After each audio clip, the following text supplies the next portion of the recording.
In this video, we're going to continue our work with integration and look at finding the constant of integration. What I'm going to do is go back to my lines. So on a graph in the first video, I had now 3 different lines. I'm just going to draw them up. We might have that one, we might have that one. Let's go there.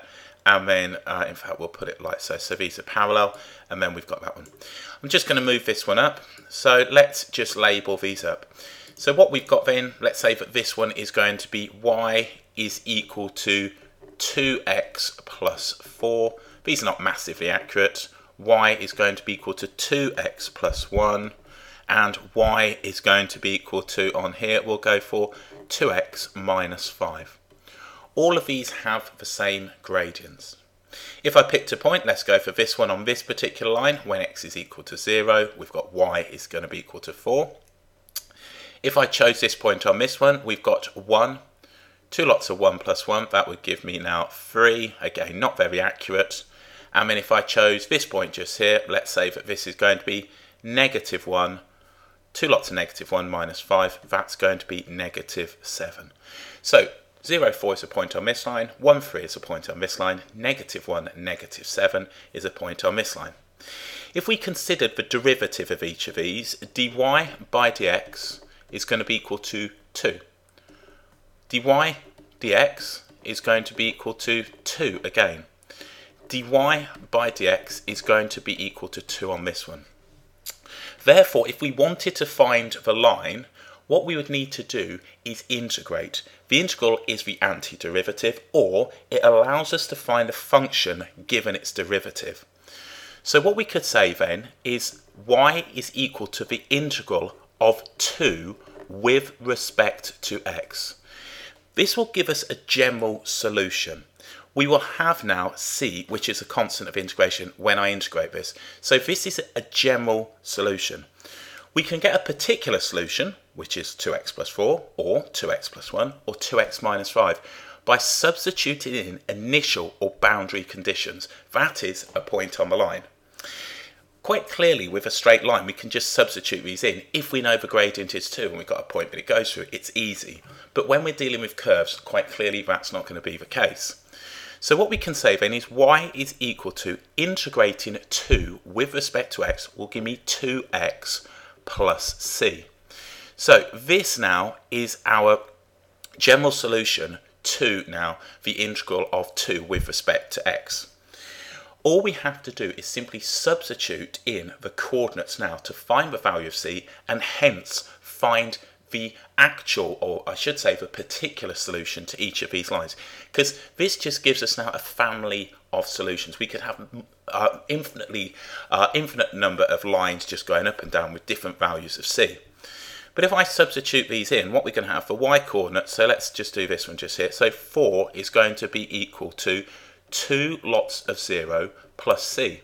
So on here we can see that c is going to be equal to 4. So of course that finds us this one. If we look at this one, 3 is going to be equal to 2 lots of 1 plus c. So we can see from that one, 3 is equal to 2 plus c, so c is equal to 1. And you're probably thinking, why don't I just substitute this into the equation of a straight line? The reason I'm choosing this particular method is it's more intuitive for you to see and how it works, rather than just essentially plugging and chugging into a formula. Okay, let's do this one. Negative 7 is equal to 2 lots of negative 1, and then we're going to have plus c. So negative 7 is equal to negative 2 plus c. Adding 2 to both sides, negative 5 is equal to c. So now what we've done is found the particular solution to x minus 5. We found 2x plus 1, and we found 2x plus 4. So all we do to find c, the constant of integration, or get a particular solution, is to sub in what we call the initial conditions, which is a point on the line or curve in our case, or if you like, the boundary conditions. So in this video, we're just going to have a go at that and just work through some examples. Some will be relatively easy, some will be a lot more challenging. Okay, we're asked to find an equation for each of the curves with the derivatives given below. So the derivative dy dx is equal to 2x plus 3. This is the gradient function of the function we're looking for. So the notation that I'm going to use, we can say that y will be equal to the integral of dy dx with respect to x. which is going to be 2x plus 3. Now this, if I just went ahead, we can say that y is equal to, and I'm not going to go through the process each time of showing full workings. As before, I would have said 2x squared divided by 2. I'm just going to write them as simply as I can. X squared plus 3x plus c. So that is the integral right here. Now I've got these points. Substituting these in is going to allow me to find the value of c. So the y coordinate is 20. Then we're going to have 3 squared, that's x squared, which is going to give me 9. Plus now 3 lots of 3, which is going to give me plus 9. And then we got plus c. So on here we've got 18 plus c is equal to 20. So we can see that c is going to be equal to 2. So now we can write that y is equal to x squared plus 3x plus 2. So that is what we end up with. So essentially what I've got here now is the following. I've got this equation which is a quadratic, and I could just, if I just sketch this on, what we're going to have is something that looks a bit like that. Okay, so what I've done in finding this value right here of 0, 2, that is the constant. We could have a family of solutions here by simply, if we just took this, it could be moved down. So we could have exactly the same parabola. I don't think it's going to allow me to split it up. But if I took that, I could have moved it down, and c could have been -3, depending on a point that we chose. Or we were given that there was some point on here which gave us the initial conditions, and let's put that there. It's going to be somewhere way up here, so we're going to have 3. I mean, again, not a great thing. Once we have this point on here, we can substitute it in, and it allows us to find the constant of integration. Okay, let's do the next one. So y is going to be equal to the integral now of 6x squared plus 10x minus 3, and we're integrating with respect to x. So this one right here, that's going to give me now 2x cubed. Again, if you need to show full workings for your teacher or for your exam, ensure that you do. I'm going to do them as easily as possible. I just think what would give me 6x squared? The answer is 2x cubed plus 5x squared. So if you do need practice on that, perfectly fine. Go back and watch the other videos. This assumes now that you've got the techniques to integrate, and you're doing this for your own work rather than presenting an exam. Because if this was worth, say, 7 marks, which we would be offered 6 or 7 marks for a more challenging integral, then I would show full workings. So minus 3x plus c. So that gives us now y. So if we just write this out, what we've got then is y is equal to 2x cubed plus 5x squared minus 3x plus c. So this is a cubic function, and all we need to do is substitute in the coordinates here. So we've got 11, that's the y coordinate, is going to be 2 lots of 1 plus 5 lots of 1 minus 3 lots of 1 plus c. So what have we got? 11 is going to be equal to, what's that going to give me? 4 plus c. So 2 plus 5 minus c. So it's going to be 4 plus c. So we can see from here that c is going to be equal to 7. So all we would need to do to write this now, y is a function of x without now the unknown or arbitrary constant, we can simply write this down as 7. So y is going to be equal now, let's just check, I've done this, that's 5, 7, 4. So y is equal to 2x cubed plus now 5x squared minus 3x plus 7. So nice and logical, relatively straightforward, and that's what we would deal with. Okay, this one just here. This looks a bit messy. We've got brackets. Again, all we would do is simply go ahead now and expand this out. There are alternative techniques for this, but I think it's just easier. So what we could say then is y is going to be equal to the integral. If we expand this out, what we're going to get now is 2. Then we're going to get minus x, and then we're going to get minus x squared, and we're integrating with respect to x. So that's what my expansion will give, 2 minus 2x plus x minus x squared. So what we can say then is y is going to be equal to 2x minus 1/2 x squared minus 1/3 x cubed plus a constant of integration. So I've done that fairly quickly. Right, so we got minus 8/3 is the y coordinate, and what's the x coordinate on here? 2. So that's going to give me 2 lots of 2, which is going to be 4. 2 squared is 4, half of 4 is going to give me 2, and then that's going to give me minus 2 cubed. This looks a bit, there we go, that works out quite nicely. So from this, the negative 8/3 will cancel from both sides, so what's that going to leave me? 2 plus c, so c is going to be equal to negative 2. So that wasn't as messy as it could have been. So what we can now write is y is equal to 2 minus x minus, sorry, I need to pick it up here, don't I? Rather than rewriting my expression for dy by dx, let's get this right. We want this one right here. So all we're going to do is sub in now the negative 2 from here. So y is equal to 2x minus 1/2 x squared minus 1/3 x cubed, and then we're going to have minus 2. If you're not sure that that's correct, just find the derivative. So if you wanted to, this is obviously our work is now done, but let's look at what we get. We get 2, we get minus x, and we get minus x squared plus 0. Is that what we started with? That's what we started with. So if you're unsure, just differentiate your integral. I would do it on a separate bit of paper away from your working, but it's a nice confidence booster. Okay, let's look at some others. Right, dy dx is equal to 3x squared minus 1 over root x, and we've got the point 1, 3. We need to find y given the gradient function. Dy by dx is the first derivative. If we want the antiderivative, all we do is integrate. So what I'm going to write is the following. Y is going to be equal to the integral, and we'll just tidy this up. We'll have 3x squared over x to the 1/2 minus 1 over x to the 1/2, and we're integrating with respect to x. So y is going to be equal to the integral now of x squared divided by x to the 1/2 is x to the 3/2, or 1.5. And then this is going to be x to the negative 1/2. So let's go ahead and do that. So y is going to be equal to 3x to the power.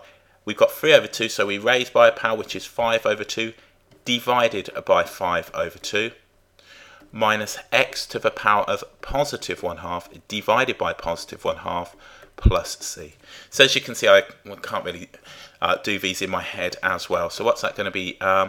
6/5. So 6/5 x to the 5/2, and then we're going to have minus 2x to the 1/2, or if you want, root x plus c.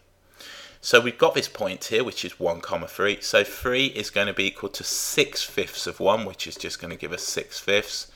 Then we're going to have minus, what's that going to give me? Minus 2 lots of 1 plus c. Okay, so let's have a look at this. This looks, again, a little messy, but we should be okay with it. So 3 is going to be equal to 6/5 minus 2, which is going to be 10/5. So what's that going to give? 15 minus, what are we going to have? 15 plus 4/5 is equal to c. So what's that going to be? 19/5.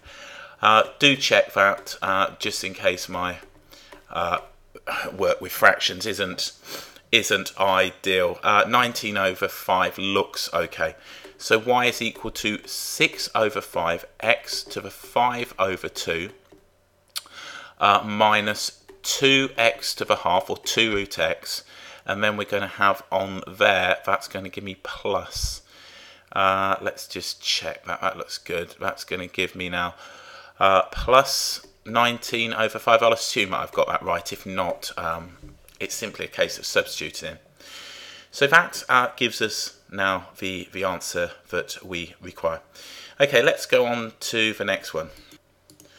So with E, we've got dy dx is equal to 1 over root x plus 0.25 x to the negative 0.75.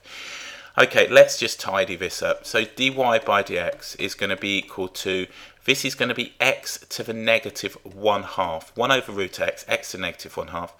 And then I'm going to write this as plus 1/4 x to the negative 3/4. So we can say that y is going to be equal to the integral of now x to the negative 1/2 plus 1 over 4 x to the negative 3/4, and we're integrating with respect to x. So y is going to be x raised by a power, that'll give me positive 1/2, divided by 1/2. Remember, dividing by 1/2 is the same as multiplying by 2, plus 1 over 4 x to the power, if we add now 1/2, that's going to give me 1/4, divided now by the new power of 1/4, which is quite convenient, plus a constant of integration. So what's that going to give me? Y is equal to 2x to the half, or 2 root x, plus 1 lot of x to the 1/4 plus c. So let's go ahead and substitute in now 1611. So 11 is going to be 2 lots of the square root of 16, which is going to be 4, plus now the 4th root of 16, which is going to be 2, plus c. So what's that going to give me? 11 is equal to 8 plus 2 plus c. So that looks like c is going to be equal to 1. So my final answer now, picking it up just here, c is equal to 1, and we have found that. So that is more in keeping with an exam style question. Generally 3 or 4 terms. In this one we've just got 2 messy ones. So y is equal to 2, and I'm going to write it as 2 root x, plus now x to the 1/4 plus 1. Loads of different approaches. If you ever check a mark scheme, you won't be penalised for using different notation. So nice and logical. Right, this one is dm dt. So we're going to have an equation in m and t, not dy dx. I've put dm and dm dt. So what we can say then now, if we look here, we've got t multiplied by 1 minus t all squared at the point 0, 1. Again, we could use a more advanced technique. I'm just going to expand this out. So let's just write dm dt. dm dt is going to be t 1 minus 2t plus t squared. So what's that going to give me? T minus 2t squared plus t cubed.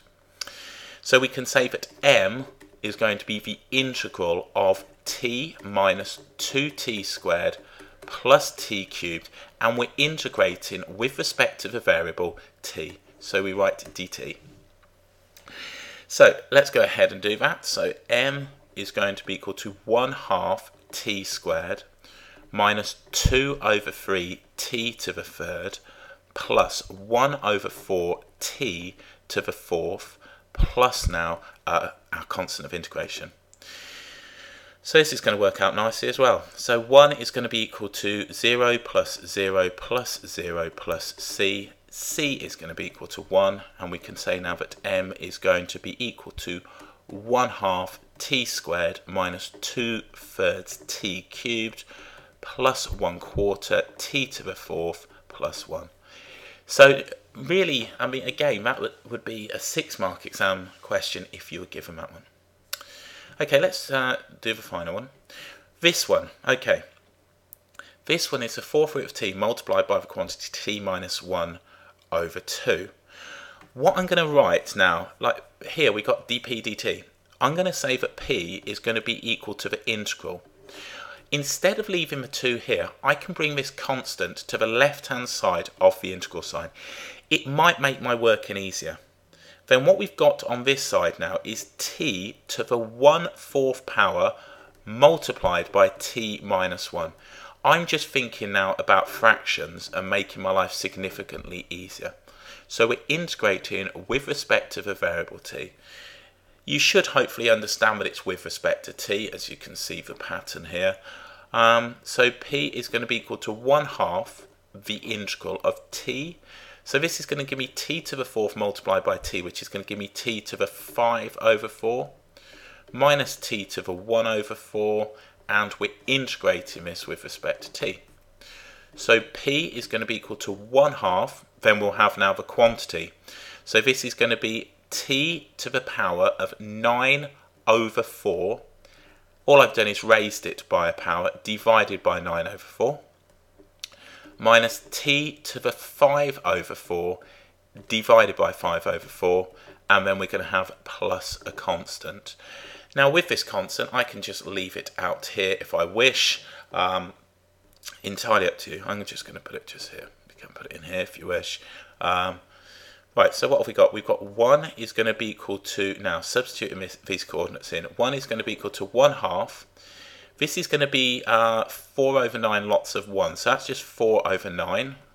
And this is going to be plus 4 over 5. And then we're going to have now 4 over 5, so it's minus, isn't it? Let's just put the minus in. Minus 4 over 5 plus the c. So this one's just going to get a little messy in terms of the combining the fractions, but that shouldn't be a massive problem. Okay, so what we can say then is that 1 is going to be equal to 1/2, and you've got all manner of different approaches here. What we're going to have here, that's going to be 20 minus 36, which is minus 16 over 45. Let's just check that. 20, so minus, what are we going to have? Minus 16, let's just check that, over 45, plus the c.